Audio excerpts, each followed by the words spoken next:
sit back far enough, it keeps the lighting working out okay. I don't know, we'll see. Hi, I'm Anya. Look at that, this video I actually remember to introduce myself. So, I am doing quick unboxings of certain tarot decks that I have that I am planning on getting rid of in some way, shape, or form. Obviously, I wouldn't have bought these things if tarot didn't mean something to me. I hate the idea of getting rid of these tarot decks because I like having things that I've been collecting for a while, but I'm getting ready to move. I can't take it all with me, so as I've said in other videos, I am slowly working to decide what I want to keep and what I want to donate. So there's the possibility that I might try to do a giveaway with some of these, or I might try to give them to friends. I'm still trying to figure it out, but I figured in the meantime, while I figure it out, I'll record unboxings of each of the decks that I am considering giving away, donating, gifting, something, and we'll take it from there. So at the very least, people can get an idea of what these decks are. I can have a record of decks that I have owned, and yeah, we'll go from there. Today, we're unboxing... Okay, maybe this doesn't... Maybe me sitting back... I'm not doing anything for solving this lighting issue. As I record this, this is the third deck I've recorded tonight. Same hair, same makeup, same clothes, same janky setup. My lighting is super off, but I needed some kind of lighting, so I hope it helps. I think it kind of makes me look washed out or shiny. It makes me look weird, makes sometimes the decks look weird, depending upon how shiny the decks are. But we're working with what we got. We're working with what we got. I swear, y'all, I'll take over the world once I figure out how to record videos and edit them well. Don't worry, we got a long way off to go. Today, well, this video, I'm looking at the Good Tarot. I like this deck. It's I mean, I wouldn't have bought it if I didn't like it, right? That should be a given. But it's so pretty. It's so pretty. And I love the ethereal feel you sort of get from it, but it's also very, as in the name, it's good. It's happy. It's positive. I like positive tarot decks. This one comes in a box like so. This is, I mean, you can kind of see how wide the box is. So, closes in on itself. Sort of compact, a little bit harder to just, you know, throw in your bag because it's bigger. It is bigger, and thus the cards are also bigger. But in this box also comes a wee booklet, which is nice.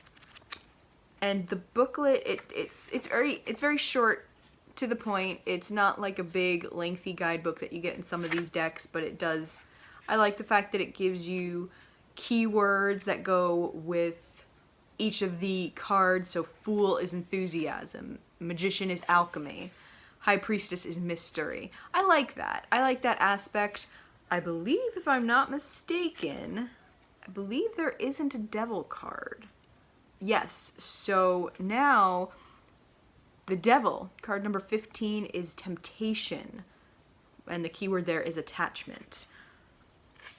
As I've said before, I do kind of enjoy decks that take away the idea of devil and also judgment. I am not a fan of devil and judgment, mostly because we can often have negative connotations with that, and I'm not against cards that are negative, because there are negative aspects of life that we all have to work through and deal with. I like those kinds of cards and the meanings behind them, but I feel, especially as someone who grew up with a Catholic education, there's such a negative connotation with the idea of the devil. We immediately turn that card over and we have that moment of like, and you have to take a moment to be like, oh.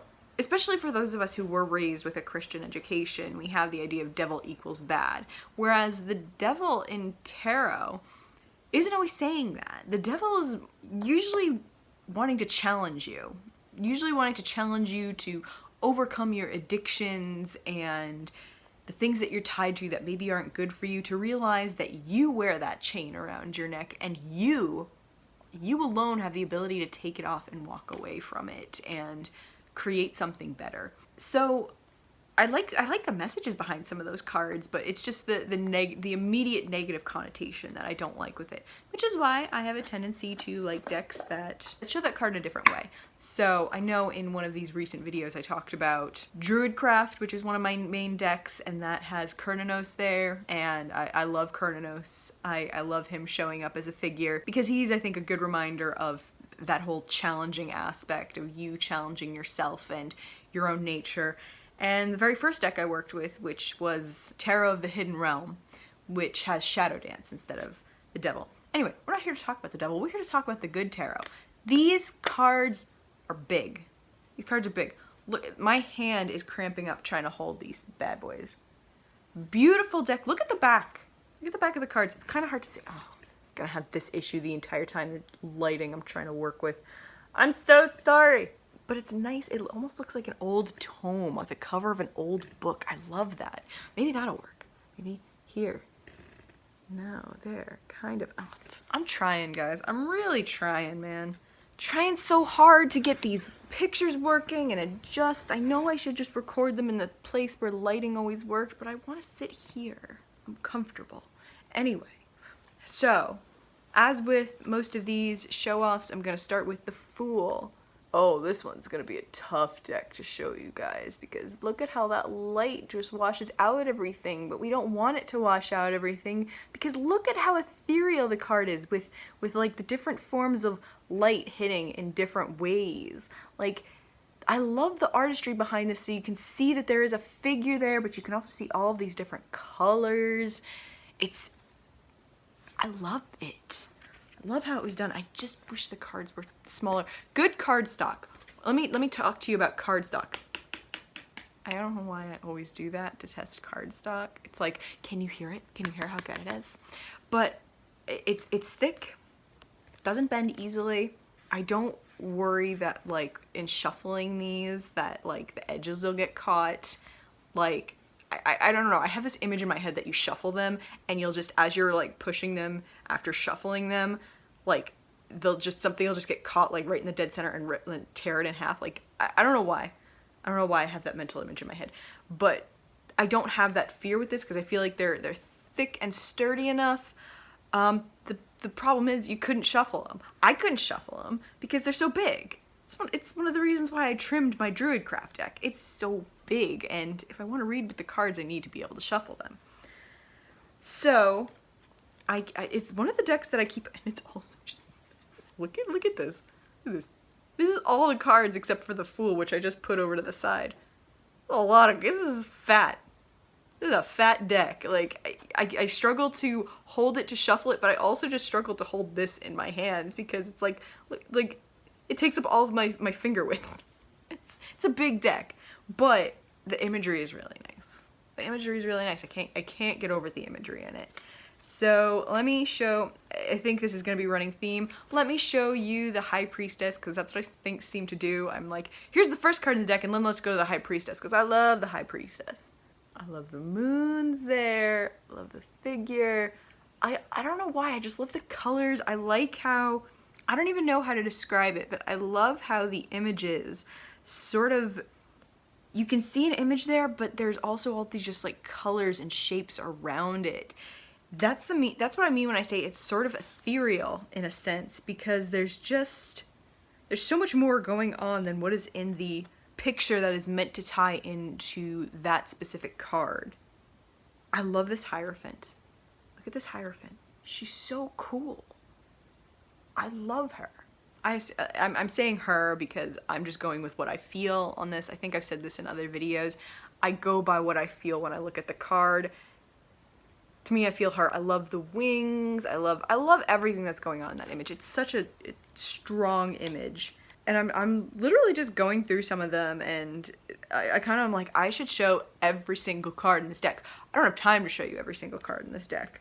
I mean, I can make the video as long as I want to, but I also want to make sure that people aren't like, okay, let's just... So I'm just trying to pull some highlights out of some of my favorite cards, or some of the cards that I think like, wow, you should see that one.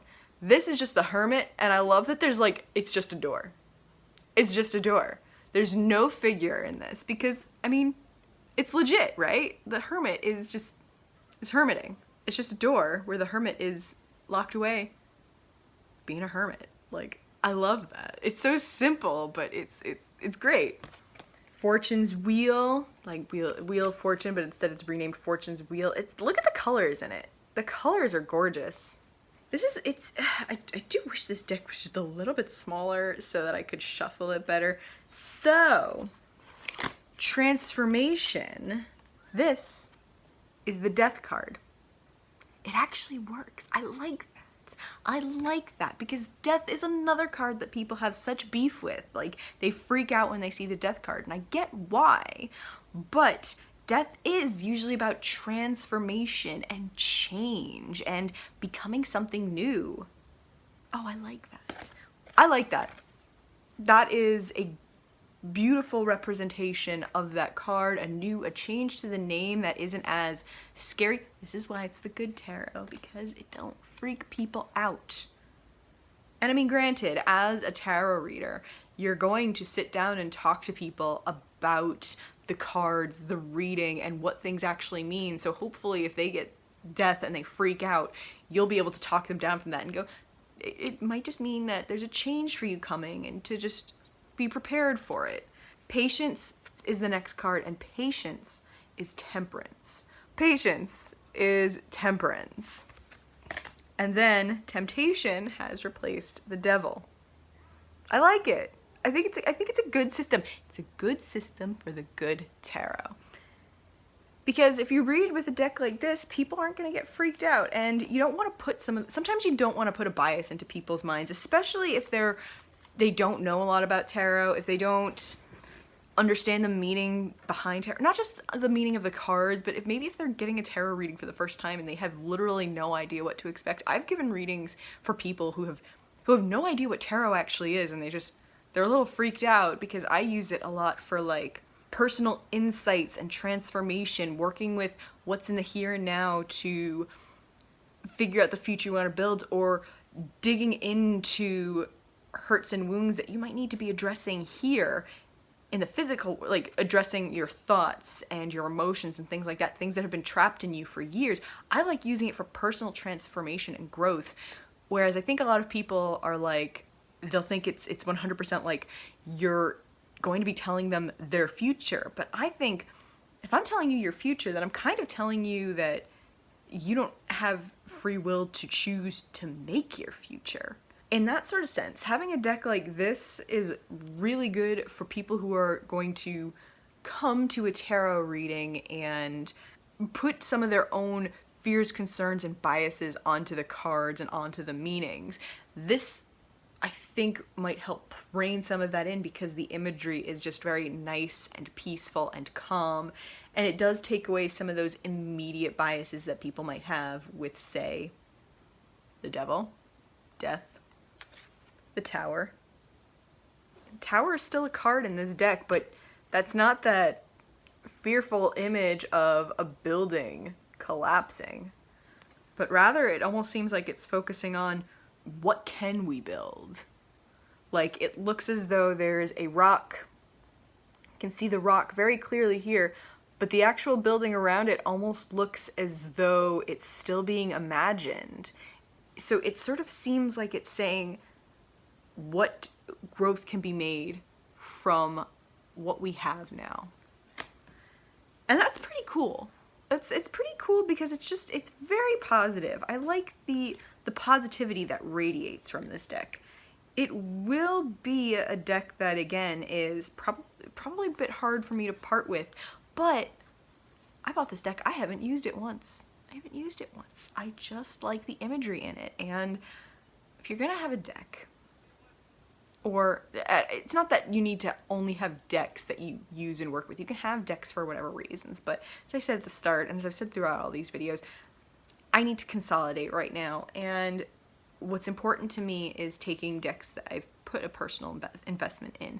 And if people can connect with this deck instead, showing this card, this is Call, and this replaces Judgment, which I like. If someone else can connect with this deck and work with it and give it a good home, it should be read with. It should be read with.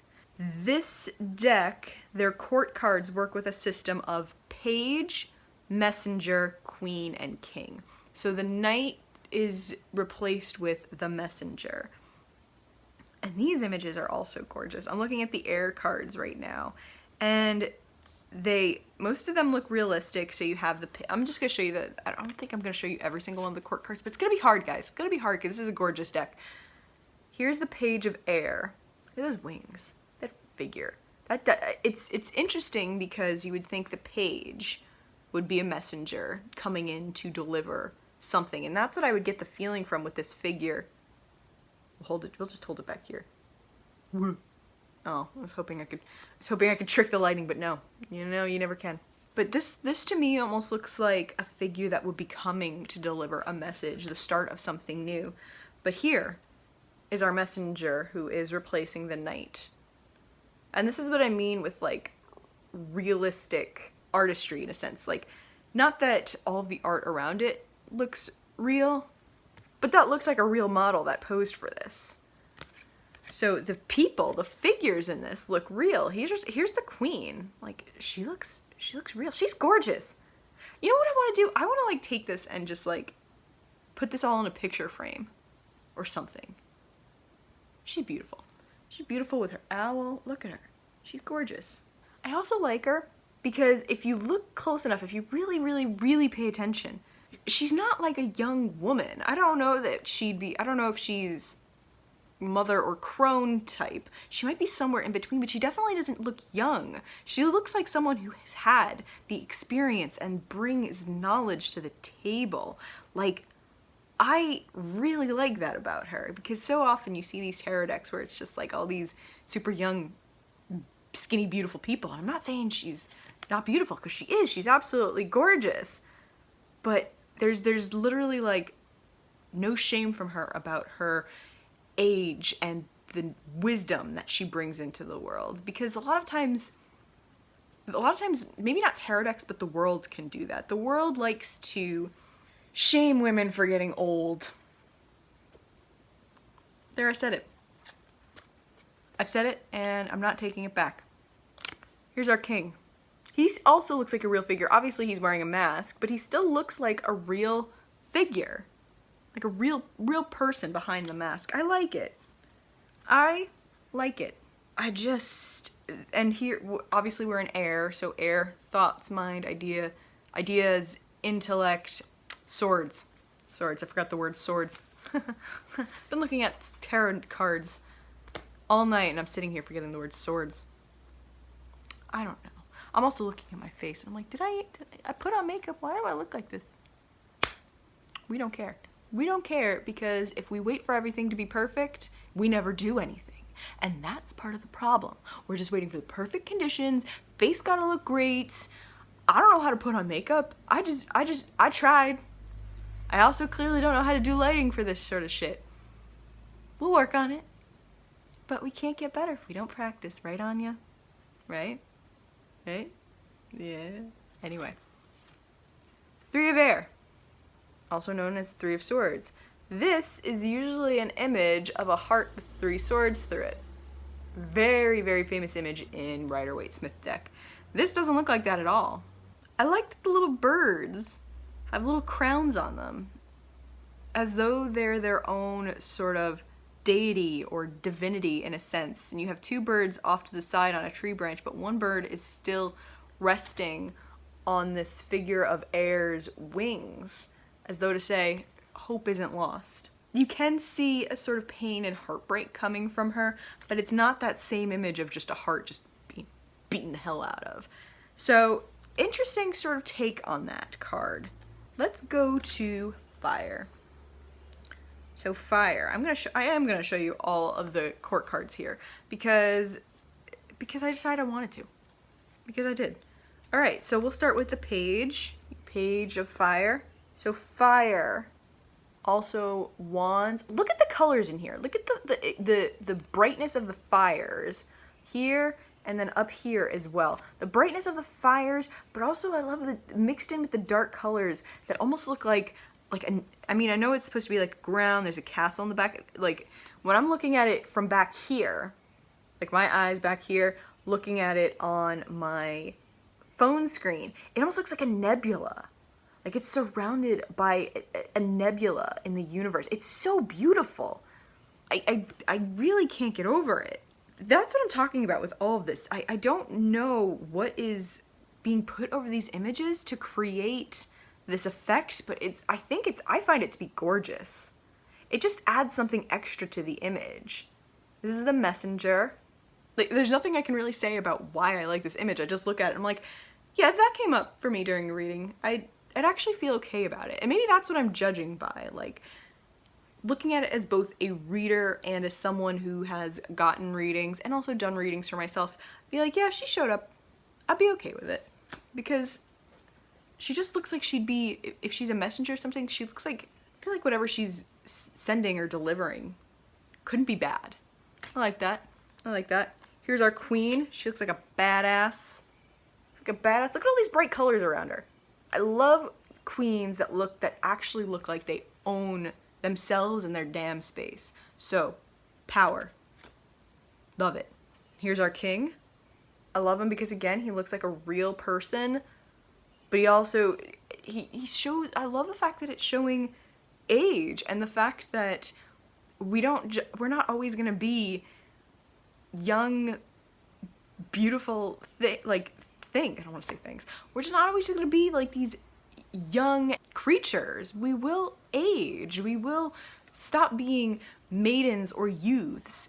And at some point we're going to be graduating to mother and father, whether through actual parenthood or through the nurturing and creating and ownership and authority over our own works and creations in the world. And then we're also going to move on to being crones and sages, and that is all fine, no matter how much the world wants to make us feel insecure about it. So I like seeing depictions of older people feeling and looking more empowered in their space in life, because when you look at it more through the lens of someone who is living in this world today, when you see the amount of things on TV, all the different ads, whether on Facebook, YouTube, Twitter, any sort of social media, so much of it, and even in magazines, things like that, it's all there to make us feel insecure about aging, about getting older, as though there's something wrong with it, despite the fact every single person goes through it. You should be wanting to take care of yourself physically to make sure that you age well. But the whole idea of being afraid of showing that you're getting older, like, we shouldn't feel that way. And I know it's easier said than done. I know I have had my own moments of fears of showing my age, or fears of what I look like, things like that. We all do it. I've been doing it in this video, like, oh no, my makeup bit. Like, we are all victims of it because it's in a way the way the world has made us. But I like seeing representations of people who are allowing themselves to grow older gracefully and without shame and fear, because it just seems so rare. It seems so rare. And to see it celebrated and shown in a powerful and strong way, I want to see more of that. I want to see more of that. Why not? I'm going to show you the Two of Fire because I love this person riding a giraffe. See, some of this imagery, I love it, and I think it's beautiful. But as I look at it, I'm like, yeah, I'd be fine to receive any of these cards in a reading. But the actual imagery itself, I'm like, I don't know what I'm getting out of this. So here's the Five of Fire. Fives are usually turning points, usually moments of challenge. Five of Wands, you can often see a group of five figures sort of fighting each other with staves or with wands. And there's usually an element of, like, maybe there's so much fighting for your attention. I don't necessarily get that from this. I can kind of see where it would come from, but it wouldn't immediately come to me if I was using this deck for the first time. Oh, hang on, we gotta show you some of these cards, because we are going from these bright orange red color cards. Oh mama, I love that transition from the bright fiery reds and oranges to just the focus. You can actually see, like, what are those, lightning bugs? Are they fairies? No, they're dragonflies, aren't they? They're dragonflies lit up in orange while everything else around it is like dark blues and greens. Oh, that is how you make it pop. Like, I should just hold it here because you can actually see it slightly better. That's gorgeous. It's gorgeous. And moving on from that same thing, here is the 8. Again, like with these pops of color. It's so nice. Look at this 9 of Fire figure. I love it. Again, I love the artwork in here. I just, in terms of using it as a deck for reading, it's not one where the images connect with me intuitively in that sense, but I can't deny that how gorgeous the art is. Oh, I like that. It's the 10 of Fire. I like those last final fire cards. They are great. Clearly, I just had to show you every single one of them. So now we're gonna move on to water. We're moving from fire, we're putting out the fire, and we're going to water. Here's our page of water. Our messenger of water. I like the underwater theme. I know we're obviously in water, but I still like the underwater theme. Very, very mermaid-esque. I find there's something beautiful about that. Dreams of Gaia does something similar. I think it's one of the reasons I like it. I have my pocket edition of Dreams of Gaia, which I've been trying to work with, and maybe I'd like this deck more if there was like a pocket edition. The pocket edition would be great. This one, it's starting out, sorry, I'm looking through it again. It's been, I'll be honest with you, I bought this deck, I don't really know when. I have not really worked with it, or even, I looked at it once and then I put it on the shelf, just because I was like, oh, I have it now. Collecting, woo. But I like, the water cards are just very simple. Seahorse, simple, easy, the symbology is right there. The creation, the water-based creation. The drop that's gonna start the whole thing. 2 fishies. 2 little fishies. Like, the water right now is just starting off very slow and simple, and I like it. Here's your 3 of water. Like, it's not an overcrowded image. Whereas with the fire, like, even though they also started off slow, maybe it's because of the intensity of the oranges and reds, it just felt so much busier. Whereas the water here, I'm just feeling very, very calm about it all. But again, with 5 of water, or 5 of cups, that is often considered a pretty sad card. Usually, I know I've been said this in the past 2 videos, the idea of focusing too much on what's been lost versus what you still have to work with.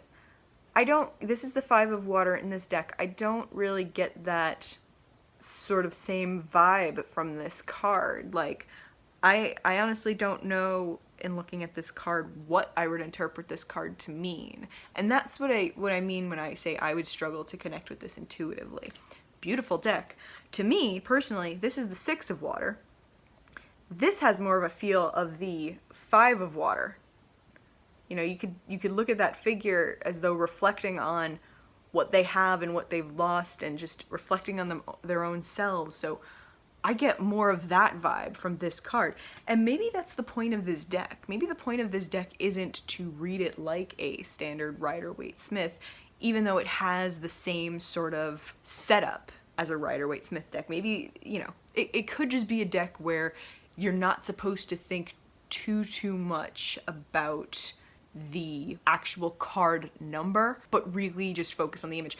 And you should be doing that with all tarot decks, but many people also do read the guidebooks. Many people, when they're first starting out, do try to understand the order and the symbology of Rider-Waite-Smith, you know, understanding that a 5 will mean something, just as a 1 and a 10 mean something, that each of these is a different place in the cycle.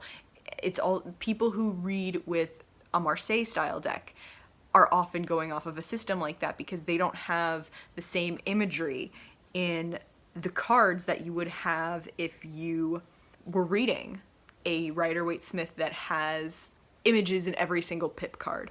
So I think there is validity to using each type of system to go by understanding of each of the cards internally based on a guidebook, based on study of actual books on tarot. I think there's validity in there just as much as there is to read it intuitively. This might be a deck that would work well if you are someone who is very good at reading intuitively, as opposed to going by it based off of what most tarot books would say about these cards. Let's move on to Earth because I really like these Earth cards. Here's our page. I love our page. I love the antlers. I love the wings. I love them. I don't know. I think I just like the Earth suit. Hey, Capricorn sun, man. Capricorn sun, won't you come? I did this in another video. That's not how that song goes. Messenger. Again, she just looks fierce. I love the antlers. Love the antlers. Ooh, love the antlers, but she just looks fierce, man. She looks fierce and she looks badass, and she's coming to deliver you a fucking message. Are you ready for that fucking message? You fucking better be. Here's our queen. Look at our queen owning her shit. I love it. I love empowered looking queens that just own their space and own themselves and just, yes. Anyway, I'm okay. I'm okay. Here's our king. Damn, look at them antlers. I love it. I love that. Our ace. Our ace is this badass stag. Look at him. I love him. I don't know. Maybe I just have a thing for antlers. I don't know. It's fine. It's fine. We all have our things. But this deck, man, and the Earth suit has very more subdued, like, browns, some greens in there, but it's a lot of, like, and I'm not saying, like, you know, it's very subdued. And I think that's why I like it. Each one has their own feel. I think as an earth sign myself, sometimes those earthy colors do just help me feel a little calmer, a little more like, everything's fine. And then when I see, like, even the reds of the fire suit in this deck, I'm like, oh, this is intense, this is a lot, what is it? So maybe that's just me reacting to things. Look at this Six of Earth. Beautiful. This is a gorgeous deck. Ooh. Yeah, I made that noise. Look at that. Look at that. This really is a great deck, and, you know, if I had the ability to take this with me and do some, like, creative art project with it, I would. I just don't think I have the ability. I have so much that I need to be sending to myself when I move that I have to make cuts somewhere, and I'm already like, oh, maybe the Halloween tarot, maybe I'll keep that one. So I think I'm gonna just say I love this, and maybe someday in the future I will have it again, but it's been good. It's been good. I hope it's been good for you too. So again, I'm still trying to figure out what I'm doing with all these decks. If I decide to do a giveaway, I will talk about it either here or on my Instagram, possibly on Twitter, on the website, or my blog.